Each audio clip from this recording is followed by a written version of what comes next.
पहले चरण की बात सुबह मैंने कही। शरीर की शुद्धि कैसे संभव है, उस पर थोड़ी सी बातें आपको बताई। दूसरी परत मनुष्य के व्यक्तित्व की, उसके विचार की है। शरीर शुद्ध हो, विचार शुद्ध हो। तीसरी परत भाव की है और भाव शुद्ध हो तो साधना की परिधि तैयार होती है। ये तीन बातें भी सध जाएं तो जीवन में बहुत अभिनव आनंद का, शांति का जन्म हो जाता है। ये तीन बातें भी सध जाएं तो जीवन का नया जन्म हो जाता है। लेकिन ये परिधि की साधना है। एक अर्थ में ये बहिरंग साधना है। अंतरंग साधना और भी गहरी है। उसमें शरीर को, विचार को और भाव को हम शून्य करते हैं, शुद्ध करते हैं, उसमें शून्य करते हैं। अभी शरीर को शुद्ध करते हैं, उसमें शरीर का त्याग ही करते हैं। उसमें शरीर नहीं है, इस अवस्था में प्रवेश करते हैं। विचार नहीं है, इस अवस्था में प्रवेश करते हैं। भाव नहीं है, इस अवस्था में प्रवेश करते हैं। पर उसके पूर्व परिधि के रूप में अशुद्ध का त्याग करते हैं। शरीर के संबंध में मैंने आपको कहा, विचार के संबंध में विचार करें। विचार की अशुद्धि क्या है? विचार भी तरंगों की भांति हैं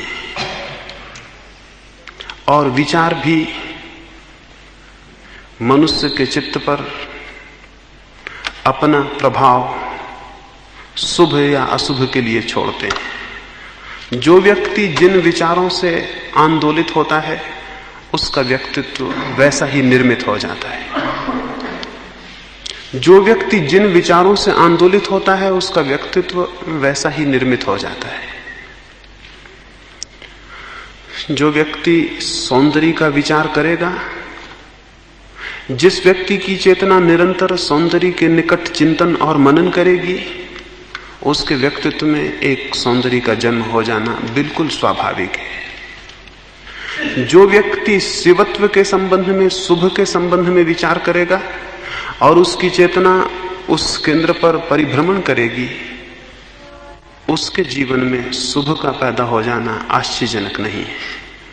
जो सत्य का चिंतन करेगा, सत्य का मनन करेगा, उसके जीवन में सत्य का अवतरण हो जाना सहज संभव है। तो इस संबंध में मैं आपसे ये कहूं कि आप अपने बाबत विचार करें, आप किस चीज पर निरंतर चिंतन करते हैं। इसे थोड़ी आवाज ज्यादा तो नहीं, थोड़ी धीमी करें। किस चीज के संबंध में आप निरंतर चिंतन करते हैं? हम में से अधिक लोग या तो धन के संबंध में विचार करते हैं, या यश के संबंध में विचार करते हैं, या काम के संबंध में विचार करते हैं। चीन में बहुत समय हुआ, एक राजा हुआ। वो अपने समुद्र तट के राज्य की सीमा को देखने गया। वो अपने वजीर को भी साथ ले गया था। वे दोनों पहाड़ की चोटी पर खड़े होकर दूर तक फैले समुद्र को देखने लगे। अनेक अनेक जहाज उस समुद्र में चल रहे थे, आ रहे थे, जा रहे थे। उस राजा ने कहा अपने मंत्री को, कितने जहाज आ रहे हैं और कितने जहाज जा रहे हैं? उस मंत्री ने कहा, राजन, अगर सत्य पूछें तो केवल 3 जहाज आ रहे हैं और 3 ही जहाज जा रहे हैं। राजा ने पूछा, 3? अनेक दिखाई पड़ते हैं, क्या तुम्हें दिखाई नहीं पड़ते? उसने कहा, मैंने 3 ही जहाज जाने हैं। एक यश का जहाज है, एक धन का जहाज है, एक काम का जहाज है। और इन 3 जहाजों पर सबकी यात्रा चलती है। ये सच है, हमारे विचार की यात्रा इन 3 जहाजों पर ही चलती है। और जो इन 3 पर चल रहा है वो अशुद्ध विचार में है। जो इन 3 से नीचे उतर आए वो शुद्ध विचार में प्रवेश करता है। तो ये प्रत्येक के लिए विचारणीय है कि उसका केंद्रीय चिंतन क्या है, उसका घाव क्या है मन का, जहां सारी चीजें घूमती हैं। क्या 24 घंटे में जिस बात पर उसका चित्त बार बार लौट आता हो वो उसकी केंद्रीय कमजोरी होगी। तो ये हर एक सोचे, क्या धन पर लौट आता है, क्या सेक्स पर लौट आता है, क्या यश पर लौट आता है, क्या आपका चिंतन इनमें से किसी एक पर लौट आता है, क्या असत्य पर लौट आता है, बेईमानी पर लौट आता है, धोखा देने पर लौट आता है। ये सब उनके गौण हिस्से हैं। 3 केंद्र तो वही हैं। उन 3 पर अगर आपका चित्त चिंतन करता है तो आप अशुद्ध विचार की स्थिति में हैं। इसे अशुद्ध हम इसलिए कह रहे हैं कि इस भांति का विचार करके आप जीवन सत्य को उपलब्ध नहीं हो सकेंगे। शुद्ध विचार का अर्थ होगा जिसको हम अपने देश में सत्यम शिवम सुंदरम कहते हैं। जैसे हम कहते हैं सत्य, शिव और सुंदर, ये 3 ही शुभ विचार के केंद्र हैं। काम, यश और धन ये अशुभ विचार के केंद्र हैं। सत्य, शिव और सुंदर ये शुद्ध विचार के केंद्र हैं। कितना आप सत्य के संबंध में चिंतन करते हैं? करते हैं चिंतन सत्य के संबंध में? कभी सोचते हैं सत्य क्या है? किन्हीं एकांत क्षणों में आपका मन इससे आंदोलित होता है? कभी ये बात आपके मन को पीड़ित करती है कि सत्य क्या है? कभी आपके मन को होता है जाने कि सुंदर क्या है? कभी आपके मन को होता है कि जाने कि शुभ क्या है? अगर ये विचार आपके मन को आंदोलित नहीं करते हैं तो आपकी विचार स्थिति अशुद्ध है और उस अशुद्ध विचार स्थिति में समाधि में प्रवेश नहीं होगा। अशुद्ध विचार बाहर ले जाता है और शुद्ध विचार भीतर लाता है। अशुद्ध विचार की दिशा बहिर्गामी है और अधोगामी है, और शुभ विचार या शुद्ध विचार की दिशा अंतर्गामी है और ऊर्ध्वगामी है। यह असंभव है कि कोई व्यक्ति सत्य का विचार करे, सुंदर का विचार करे, शुभ का विचार करे। यह असंभव है कि वो इनका विचार करे तो विचार करते करते ही उसके जीवन में इनकी छाप, इनका अंकन और इसकी छाया न पड़ने लगे। गांधी जी जेल में पीछे बंद थे। वे निरंतर सोचते थे सत्य के संबंध में, अपरिग्रह के संबंध में, अनासक्ति के संबंध में। उन दिनों सुबह के नाश्ते में वे 10 खजूर फुला के लेते थे, उसको पानी में डाल के 10 खजूर लेते थे। वल्लभ भाई पटेल उनके साथ जेल में थे। उन्होंने देखा 10 खजूर भी कोई नाश्ता हुआ, इतने से क्या होगा? तो उन्होंने वही फुलाते थे उन खजूरों को। उन्होंने एक दिन 15 खजूर फुला दिए और उन्होंने कहा पता भी क्या चलेगा इस बूढ़े आदमी को कि कितने थे, 10 थे कि 15, से खा लेंगे। गांधी जी ने देखा कि कुछ खजूर ज्यादा हैं। उन्होंने कहा कि वल्लभ भाई इनकी गिनती करो। गिनती निकली तो वे 15 थे। गांधी जी ने कहा ये तो 15 हैं। वल्लभ भाई ने कहा अरे 10 और 15 में क्या फर्क है? गांधी जी 2 क्षण आंख बंद करके बैठ गए और सोचते रहे। उन्होंने कहा वल्लभ भाई तुमने मुझे बड़ा सूत्र दे दिया। तुमने कहा 10 और 15 में क्या फर्क है, मेरी समझ में आ गया कि 10 और 5 में भी कोई फर्क नहीं है। आज से हम 5 ही लेंगे। गांधी जी ने कहा आज से हम 5 ही लेंगे। तुमने गजब की बात कह दी कि 10 और 15 में कोई फर्क नहीं है और 5 और 10 में भी कोई फर्क नहीं है। आज से हम 5 ही लेंगे। वल्लभ भाई तो घबरा गए। उन्होंने कहा हम तो इसलिए कि थोड़ा नाश्ता ज्यादा हो जाएगा आपका। यह हमें ख्याल न था कि इस तरह आप सोचेंगे। गांधी जी ने कहा जो निरंतर अपरिग्रह पर सोच रहा है उसको बुद्धि ऐसी सूझेगी। जो निरंतर ये सोच रहा है कि कितना कम से कम हो जाए उसकी बुद्धि ऐसा ही उत्तर देगी। जो निरंतर सोच रहा है ज्यादा से ज्यादा कैसा हो जाए उसे 10 और 15 में फर्क नहीं होगा। जो सोच रहा है कम से कम कैसा हो जाए उसे 5 और 10 में फर्क नहीं होगा। तो आप जो चिंतन करते हैं वो आपकी छोटी छोटी जीवनचर्या में प्रकट होना शुरू हो जाएगा। एक और घटना आपको कहूं। गांधी जी सुबह पानी गर्म करके उसमें नींबू और शहद डाल के लेते थे। महादेव देसाई उनके निकट थे। वो एक दिन पानी में शहद और नींबू डाल के उन्होंने रखा। वो गर्म पानी था, उबलती हुई से भाप निकलती थी। जब गांधी जी आए तो कोई 5 मिनट बाद उनको पीने को दिया। गांधी जी उसे 2 क्षण देखते रहे और फिर उन्होंने कहा, अच्छा हुआ होता इसे ढक देते। वल्लभ भाई ने कहा, 5 मिनट में क्या बिगड़ता, और फिर मैं देख ही रहा हूं इसमें कुछ भी नहीं गिरा। गांधी जी ने कहा, कुछ गिरने का प्रश्न नहीं है, इससे गर्म भापें उठ रही हैं, कुछ न कुछ कीटाणुओं को व्यर्थ ही नुकसान पहुंचा होगा। गांधी जी ने कहा, ढकने का और गिर जाने का उतना प्रश्न नहीं है, लेकिन इससे गर्म भापें निकल रही हैं, वायु के बहुत से कीटाणुओं को व्यर्थ ही नुकसान पहुंचा होगा। कोई कारण ना था, उसे हम बचा सकते थे। जो अहिंसा पर निरंतर चिंतन कर रहा है, ये स्वाभाविक है कि उसको ये वृत्ति और बोध आ जाए। इन्हीं मैं ये कह रहा हूं कि आप जब किन्हीं चीजों पर निरंतर चिंतन करेंगे तो आप जीवनचर्या में छोटी छोटी बातों में पाएंगे कि फर्क हो जाता है। सुबह यहां एक मित्र ने आपको खबर दी। उन्होंने कहा कि ये बहुत दुख की बात है कि बहुत से लोगों को हम 2 बार कह चुके, फिर भी वो अभी तक नहीं आए हैं और 10 मिनट की देर हो गई। उन्होंने कहा कि बहुत दुख की बात है कि कुछ लोगों को हम 2 बार कह चुके लेकिन वो अभी तक नहीं आए हैं। अगर मुझे ये बात कहनी पड़े तो मैं ये कहूंगा, ये बहुत खुशी की बात है कि 2 ही बार कहने से इतने लोग आ गए हैं।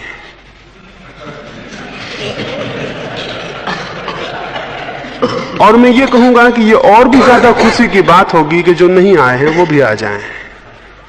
ये अहिंसात्मक ढंग होगा और वो हिंसात्मक ढंग था, उसमें हिंसा है। तो मैं ये कह रहा हूं कि अगर आप विचार करेंगे, शुद्ध चिंतन के थोड़े से केंद्र बनाएंगे, तो आप पाएंगे आपकी छोटी छोटी चीजों में अंतर पड़ना शुरू हो जाएगा। आपकी वाणी तक अहिंसक हो जाएगी, आपका उठना बैठना अहिंसक हो जाएगा। आपके चिंतन के केंद्र आपके जीवन को प्रभावित करेंगे। स्वाभाविक है, जो जैसा विचारता है वैसा हो जाता है। विचार बड़ी अद्भुत शक्ति है। तो आप क्या विचार रहे हैं निरंतर, इस पर बहुत कुछ निर्भर है। अगर आप निरंतर धन के संबंध में विचार रहे हैं और समाधि के प्रयोग कर रहे हैं तो दिशा विपरीत है। वो ऐसा ही है जैसे हमने एक ही बैलगाड़ी में दोनों तरफ बैल जोत दिए हों, तो बैलगाड़ी टूट जाएगी उन बैलों के खींचने से, लेकिन आगे नहीं बढ़ेगी।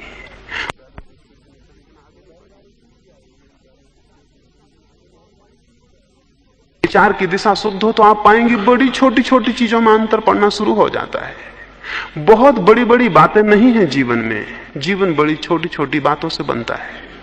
जीवन बड़ी छोटी छोटी घटनाओं से बनता है। आप कैसे उठते हैं, कैसे बैठते हैं, कैसा बोलते हैं, क्या बोलते हैं, इस पर बहुत कुछ निर्भर होता है, बहुत कुछ निर्भर होता है। और इन सारी बातों का जो केंद्र है, जहां से सबका जन्म होता है, वो विचार है। तो विचार को सत्योन्मुख, शिवोन्मुख और सौंदर्योन्मुख होना चाहिए। निरंतर जीवन में ये स्मरण बना रहे कि हम सत्य का चिंतन करें। समय जब मिले तो हम सत्य पर थोड़ा विचार करें, सौंदर्य पर थोड़ा विचार करें, शुभ पर थोड़ा विचार करें। और इसके पहले कि हम कोई काम करने में प्रवृत्त हों, एक क्षण रुक जाएं और सोचें कि हम जो करेंगे वो सत्य, सुंदर और शुभ के अनुकूल होगा या प्रतिकूल होगा। जब कोई विचार मन में चलने लगे तो हम सोचें कि ये जो धारा चल रही है, ये विचार की धारा शुभ के, सत्य के, सुंदर के अनुकूल है या कि प्रतिकूल है। यदि ये प्रतिकूल है तो इस धारा को खंडित कर दें, इसका साथ छोड़ें। ये धारा लाभ की नहीं है, ये जीवन को गड्ढे में ले जाएगी, ये जीवन को नीचे ले जाएगी। तो इसको स्मरण पूर्वक देखें कि आपकी विचार की परतों की धारा कैसी है, और उसे साहस से, प्रयास से और श्रम से और संकल्प पूर्वक शुभ और सत्य की ओर उन्मुख करें। अनेक बार ऐसा लगेगा कि हम तय भी नहीं कर पाएंगे कि सत्य क्या है। अनेक बार ऐसा लगेगा कि हम तय भी नहीं कर पाएंगे कि शुभ क्या है।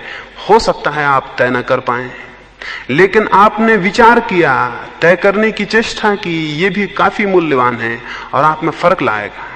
और जो निरंतर चिंतन करेगा वो धीरे धीरे उस दिशा को अनुभव कर लेता है कि उसे पता चले कि शुभ क्या है या सत्य क्या है।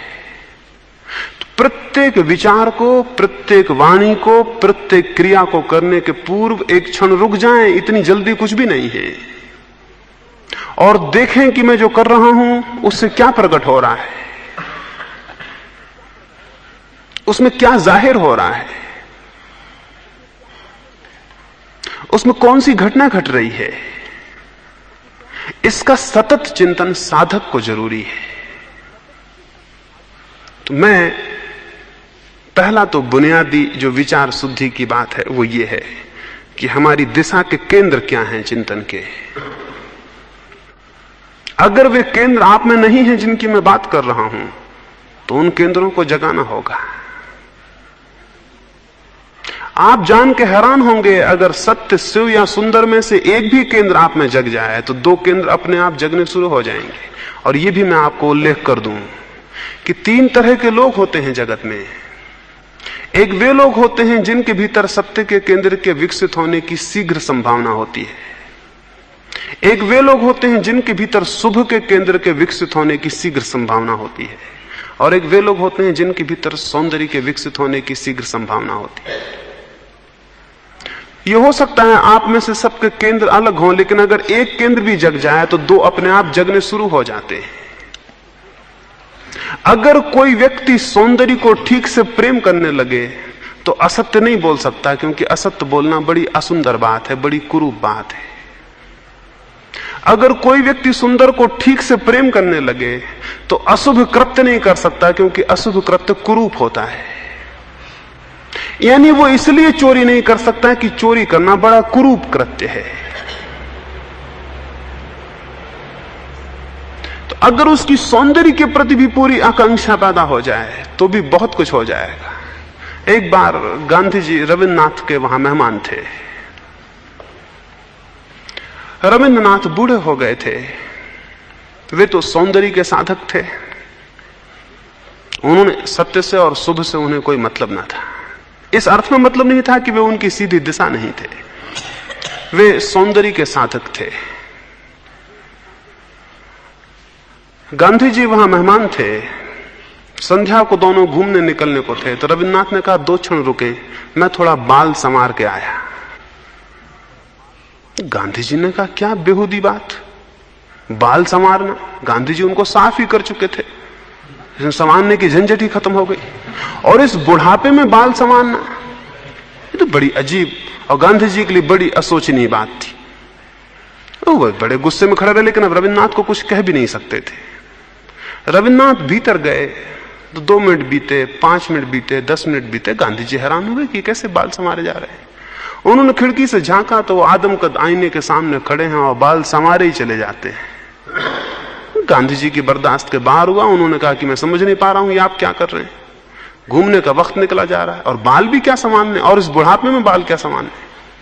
रविन्द्रनाथ बाहर आए और रविन्द्रनाथ ने कहा जब मैं युवा था तो बिना संवारे भी चल जाता था, और अब मैं हो गया बूढ़ा, अब बिना संवारे नहीं चलेगा।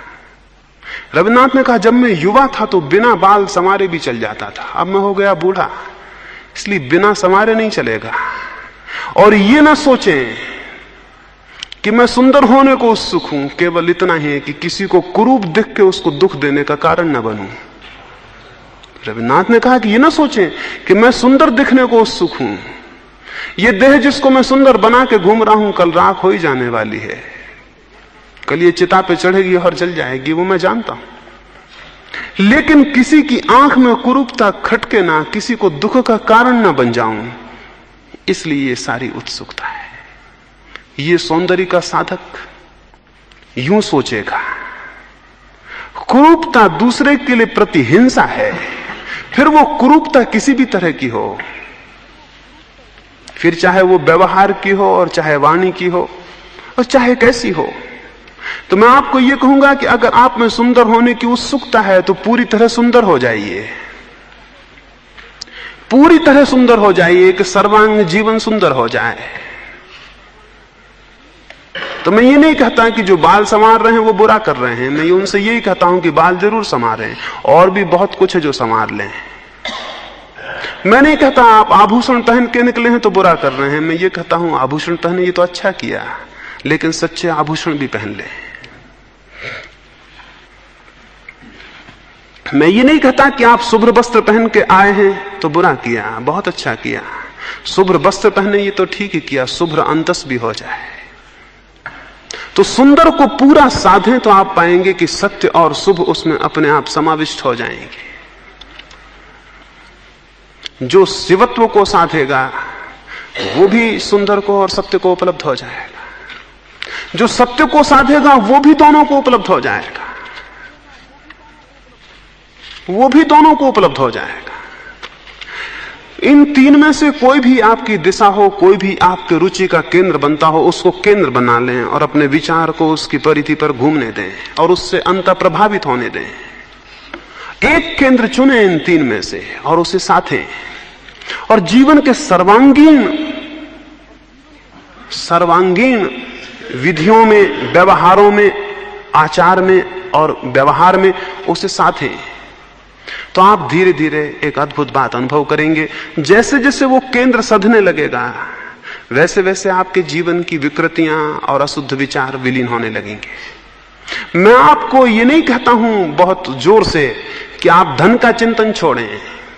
मैं आपसे ये कहता हूं आप शुभ का, सुंदर का और सत्य का चिंतन प्रारंभ करें। जब आप सुंदर का चिंतन प्रारंभ करेंगे तो आप धन का चिंतन नहीं कर सकेंगे, क्योंकि धन के चिंतन से ज्यादा कुरूप और कोई स्थिति नहीं है। जब आप सुंदर का चिंतन करेंगे तो आप सेक्स का चिंतन नहीं कर सकते हैं, क्योंकि उससे ज्यादा कुरूप चित्त की और कोई स्थिति नहीं है। तो मैं पॉजिटिवली, विधायक रूप से यह कहता हूं कि शुद्ध विचार के किसी केंद्र पर अपनी ऊर्जा को और अपनी शक्ति को संलग्न होने दें। आप पाएंगे आपकी शक्ति व्यर्थ के केंद्रों से सरकती चली आ रही है, उसने वहां से हाथ छोड़ दिए हैं। स्मरण पूर्वक जो अशुद्ध है उसे छोड़ना, और स्मरण पूर्वक जो शुद्ध है उस पर अपने को स्थिर करना और स्थापित करना है।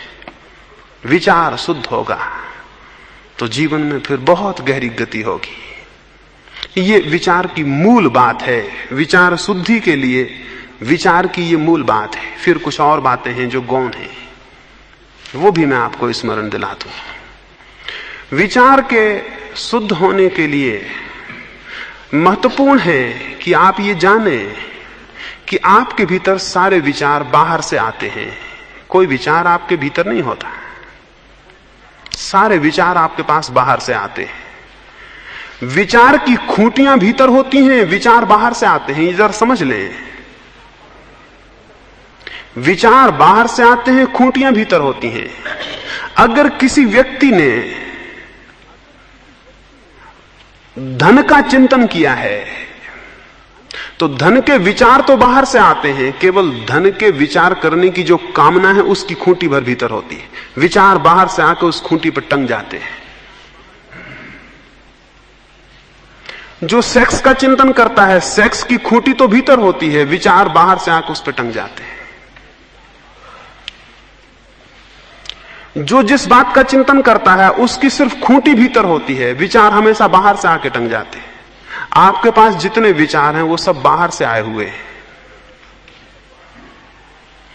विचार की शुद्धि के लिए ये जानना जरूरी है कि विचार जो बाहर से हमारे भीतर आ रहे हैं वो अविवेकपूर्ण रीत से भीतर ना आए।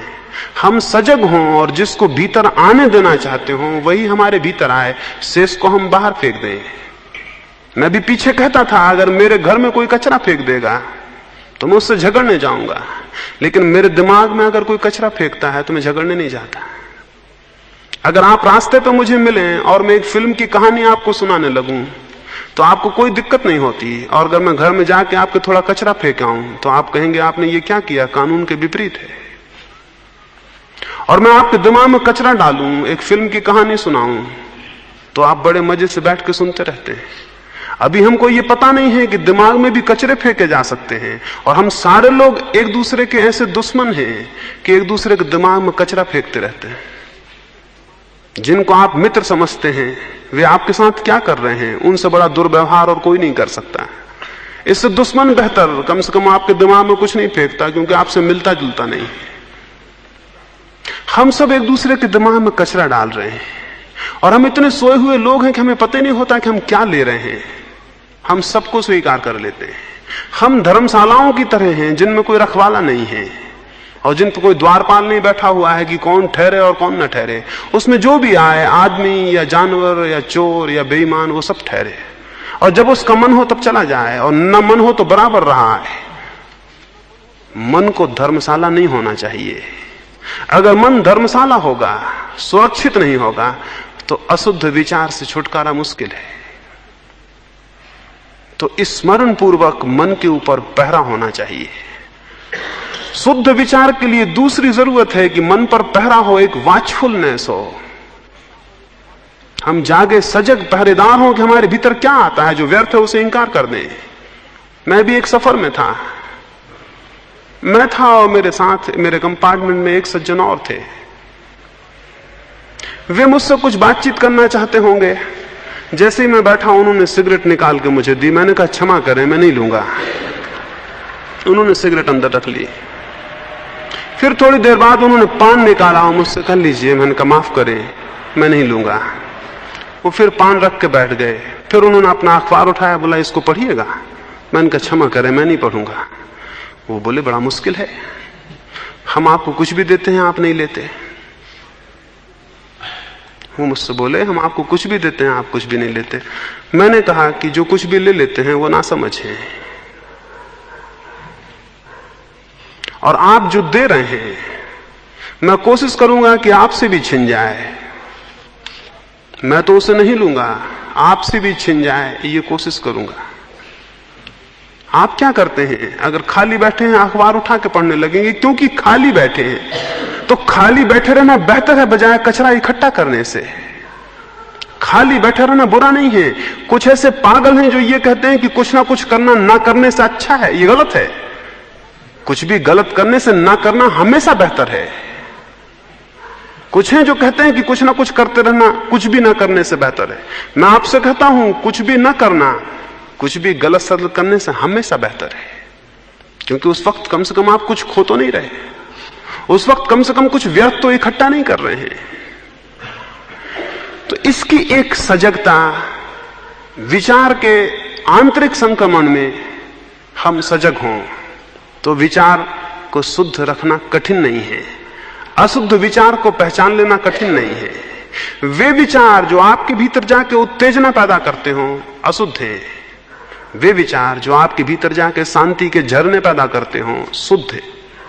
वे विचार जो आपके भीतर जाकर आनंदोन्मुख करते हो शुभ है। वे विचार जो आपके भीतर जाके किसी तरह की बेचैनी, चिंता, एंजाइटी पैदा करते हो वे अशुभ हैं। तो उन विचारों से अपने को बचाएं और अपने मन के सजग पहरेदार बने, तो विचार शुद्धि की तरफ संक्रमण होता है। और तीसरी बात, इस जगत में जैसे अशुभ विचार के आवर्तन बाहर चल रहे हैं और अशुभ विचार की आंधियां बाहर बह रही हैं और अशुभ विचार के धुआं आपके चित्त में प्रवेश करता है और आपको घेर लेता है। बहुत ज्यादा अशुभ विचार हैं इस जगत में, बहुत उनकी आंधियां हैं, लेकिन ये न भूलें कुछ छोटे छोटे शुभ विचार के दिए भी हैं, वे भी टिमटिमा रहे हैं। कुछ शुद्ध विचार की छोटी छोटी लहरें हैं, वे भी जीवित हैं। इस पूरे अंधकार के विराट सागर में कुछ प्रकाश की किरणें भी हैं, उनका सानिध्य खोजें, उसको हम सत्संग कहते हैं। इस बहुत अंधेरे से भरी हुई दुनिया में बिल्कुल अंधेरा नहीं है, कुछ दिए हैं, मिट्टी के ही सही और छोटी उनकी लौ हो तो भी सही, लेकिन वे भी हैं, उनका हम सानिध्य खोजें। क्योंकि जो जलते हुए दियों के करीब अपने बुझे दियों को ले जाएगा, बहुत संभव है उसकी ज्योति जो कि बुझी बुझी है उन दूसरे दियों के सानिध्य में पुनरुज्जीवित हो जाए। बहुत संभव है कि वो अपने धुओं को खो दे और लपट बन जाए। सानिध्य खोजें उन किरणों का जो कि सत्य के लिए, शुभ के लिए और सुंदर के लिए हैं। उसके सानिध्य में अपने को ले जाएं। उन विचारों के, उन विचार पुरुषों के, उन वैचारिक तरंगों के आवर्त में अपने को ले जाएं जहां यह संभव हो। ये 3 प्रकार से संभव हो सकता है। शुभ और सद विचारों के करीब, शुभ और सद पुरुषों के करीब, और सबसे ज्यादा और सबसे महत्वपूर्ण प्रकृति के सानिध्य में। प्रकृति कोई अशुभ विचार नहीं देती है। अगर आप आकाश को बैठ के देखें, सिर्फ देखते रहें, आकाश आप में कुछ अशुभ पैदा नहीं करेगा, बल्कि आपका सारा कचरा थोड़ी देर में क्षीण हो जाएगा और आप पाएंगे कि आप आकाश को देखते देखते आकाश के साथ एक हो गए हैं। एक पहाड़ से गिरते हुए झरने को देखते देखते आप पाएंगे कि आप पहाड़ का झरना हो गए हैं। एक हरियाली से भरे हुए वन को देखते देखते आप पाएंगे आप भी एक दरख्त हो गए हैं। एक साधु हुआ, उससे एक व्यक्ति ने जाके पूछा कि मैं सत्य को जानना चाहता हूं, कैसे जानूं? उसने कहा भी बहुत लोग हैं, कभी अकेले में आना।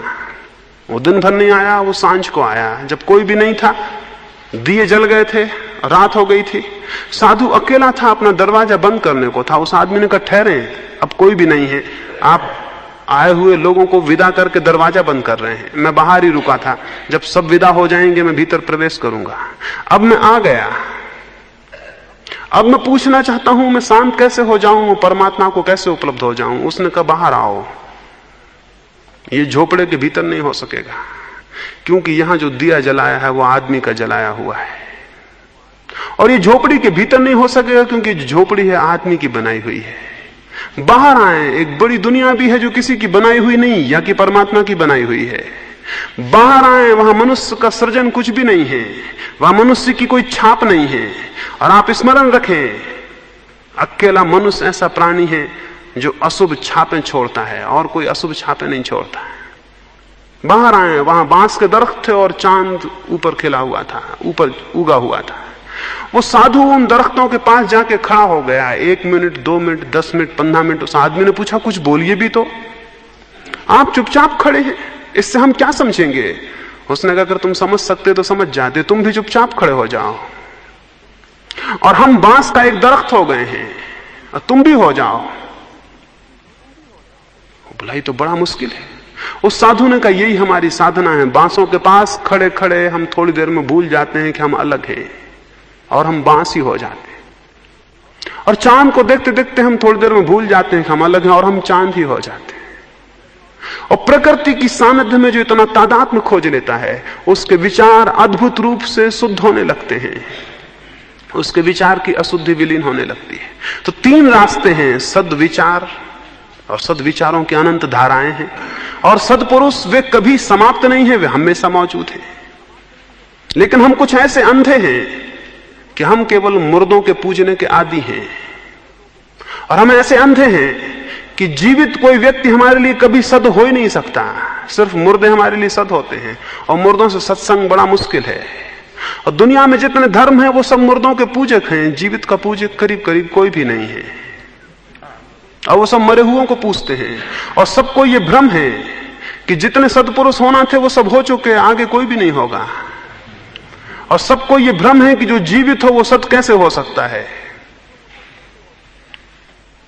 हमेशा जमीन पर सद्पुरुष उपलब्ध हैं, वे जगह जगह मौजूद हैं, आंखें हो तो पहचाने जा सकते हैं। और फिर बड़ी बात तो यह है कि अगर वे पूरे सद ना भी हो आपकी तुलना में और आपकी कल्पना में, तो भी आपको उनके असद से क्या लेना है।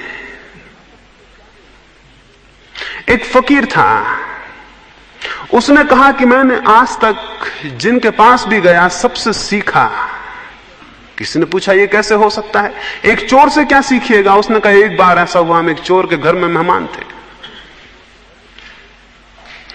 और ऐसा हुआ कि वो चोर के घर हम 1 महीना मेहमान थे। वो रोज रात को चोरी करने निकलता, 4 बजे 3 बजे वापस लौटता। हम उससे पूछते कहो कुछ हुआ? वो हंस के कहता आज तो कुछ नहीं हुआ, शायद कल हो। 1 महीना वो चोरी नहीं कर पाया। कभी दरवाजे पे सैनिक मिल गया, कभी लोग घर में जगे थे, कभी ताला नहीं तोड़ पाया, कभी भीतर भी घुसा, खजाने तक नहीं पहुंच पाया। और वो चोर रोज रात को थका हुआ लौटता और हम उससे पूछते कि कहो कुछ हुआ? वो कहता आज तो नहीं हुआ लेकिन कल शायद हो। हमने उससे ये सीख लिया। हमने सीख लिया कि जब आज न हो तो फिक्र मत करना, याद रखना कि कल हो सकता है। और एक चोर जो चोरी करने गया, निपट खराब काम करने गया, वो भी इतनी आशा से भरा है। तो उस फकीर ने कहा उन दिनों हम परमात्मा की तलाश में थे, हम परमात्मा की चोरी में लगे थे। हम भी वहां दीवारें खटखटा रहे थे और दरवाजे टटोल रहे थे, कोई रास्ता नहीं मिलता था। हम थक गए थे और निराश हो गए थे और हमने सोचा था फिजूल है, सब छोड़ें। लेकिन उस चोर ने हमको बचा लिया और उसने कहा आज नहीं हुआ कल शायद होगा। और हमने ये सूत्र बना लिया कि आज नहीं होगा तो कल शायद होगा। फिर वो दिन आया कि बात घटित हुई, चोर ने चोरी कर ली और हमने भी परमात्मा चुरा लिया। तो सवाल ये नहीं है कि आप सदपुरुष से ही सीखेंगे, सवाल यह है कि सीखने की बुद्धि और समझ हो तो ये सारे जगत में सदपुरुष भरे हुए हैं। और अगर वो ना हो तो महावीर के करीब से भी लोग निकले जिनने समझा कि ये कोई लफंगा है, कोई नंगा है, न मालूम कौन है, पागल है।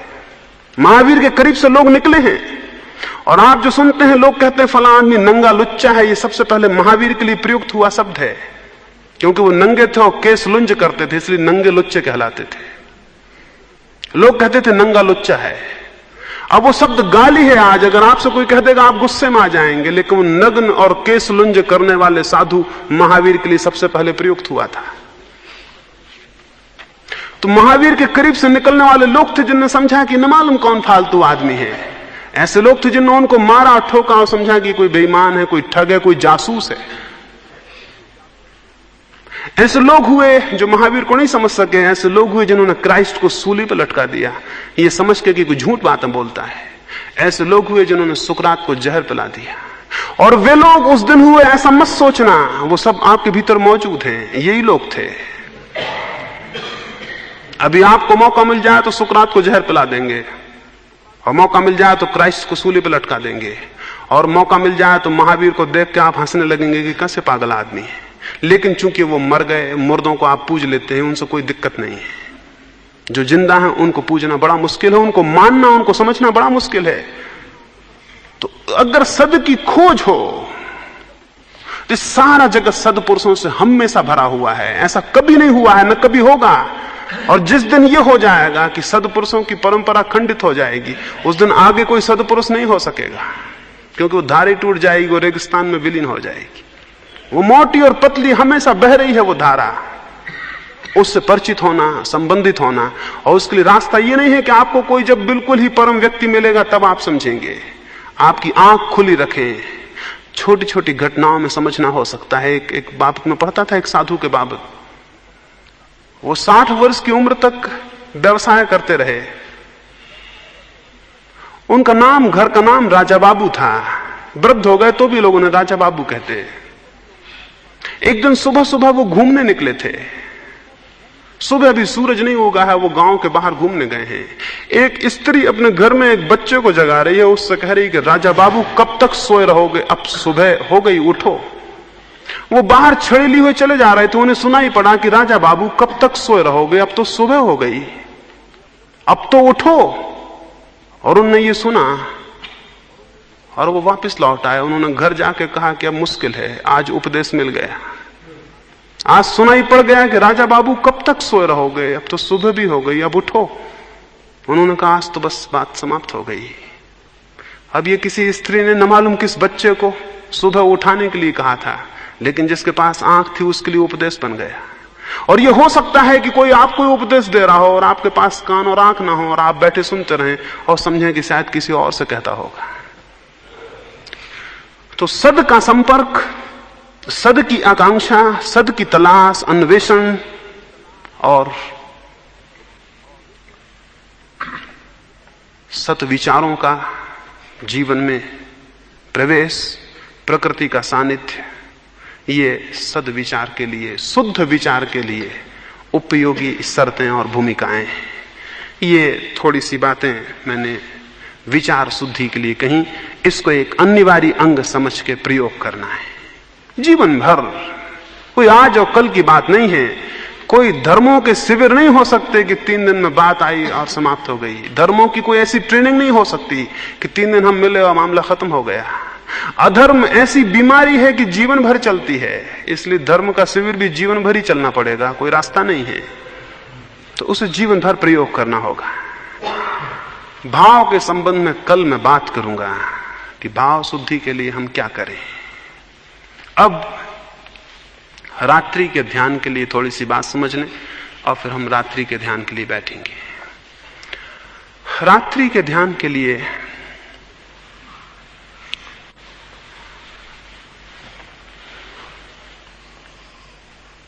सबसे पहले तो हम संकल्प करेंगे, जैसा सुबह के ध्यान में किया,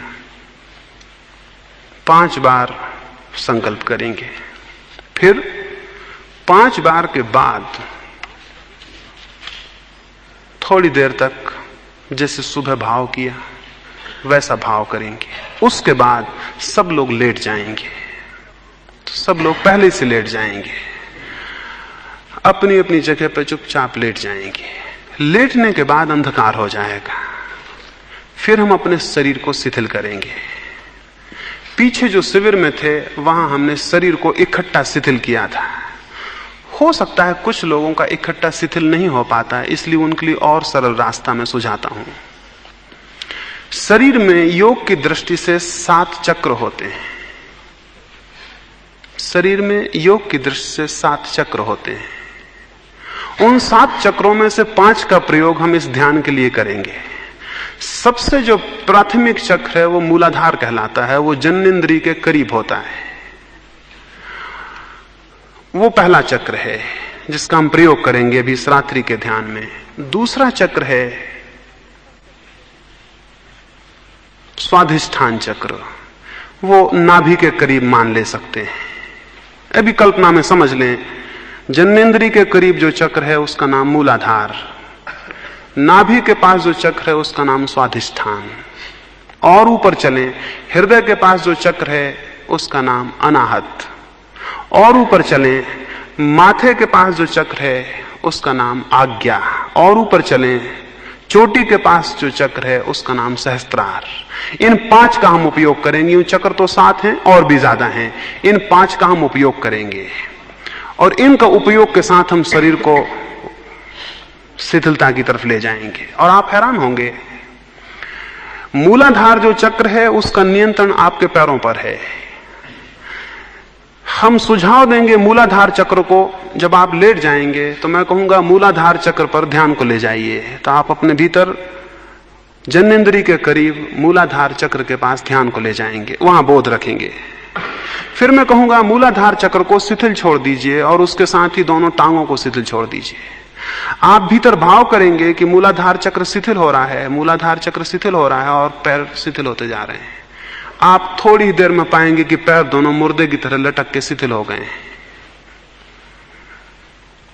जब पैर शिथिल हो जाएंगे तो हम ऊपर की तरफ बढ़ेंगे। दूसरे चक्र स्वाधिष्ठान को नाभि के पास, मैं कहूंगा ध्यान को नाभि के पास ले आएं।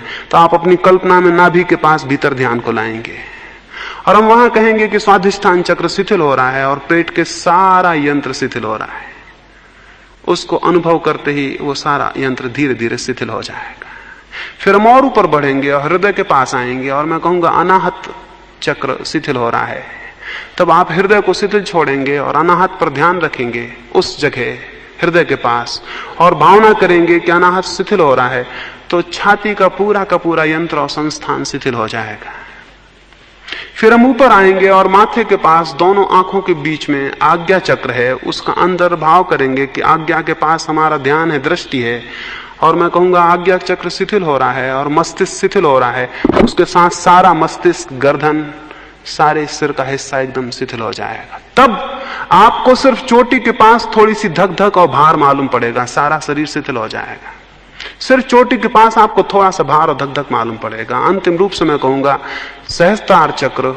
तब आप सिर के ऊपर ध्यान ले जाएंगे, चोटी के पास वो शिथिल हो रहा है और उसके साथ सारा मस्तिष्क शिथिल हो रहा है। तब भाव करने से आप पाएंगे कि भीतर भी सब शिथिल हो जाएगा। इसको लंबी प्रक्रिया में किया ताकि ये हर एक के लिए हो ही जाए कि उसका शरीर बिल्कुल मृत हो जाए।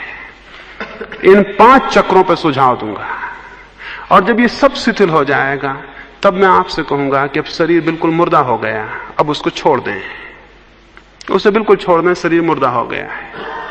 फिर मैं कहूंगा श्वास आपकी शिथिल हो रही है, शांत हो रही है, थोड़ी देर उसको सुझाव दूंगा। उसके बाद सुझाव दूंगा कि मन बिल्कुल शून्य हो रहा है। ये 3 सुझाव देंगे, पहले चक्रों के लिए, दूसरा प्राण श्वास के लिए, और तीसरा विचार के लिए। इस पूरी प्रक्रिया में करने के बाद आपसे कहूंगा 10 मिनट के लिए सब शून्य हो गया। उस शून्य में आप भीतर पड़े हुए सिर्फ बोध मात्र आपका रहेगा, एक ज्योति जलती रहेगी बोध की, और आप चुपचाप पड़े रहेंगे। सिर्फ वो बोध मात्र रहेगा, सिर्फ होश पर रहेगा कि मैं पड़ा हूं। इसमें यह हो सकता है कि शरीर जब बिल्कुल मुर्दा सा मालूम होने लगे, जो कि मालूम होगा क्योंकि चक्रों के प्रयोग के साथ शरीर एकदम मुर्दा होगा, तो घबराना नहीं है किसी को। अगर ऐसा लगने लगे कि शरीर बिल्कुल मुर्दा है तो घबराना नहीं है, ये बड़ा शुभ है, ये बहुत शुभ है।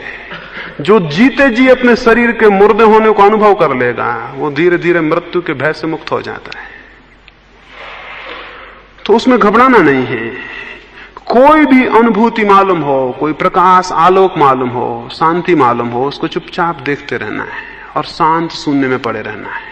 ये अनिवार्य है। इन 3 प्रक्रियाओं में संकल्प, भाव और फिर ध्यान, ये रात्रि का ध्यान होगा। मैं समझता हूं आप मेरी बात समझ गए होंगे।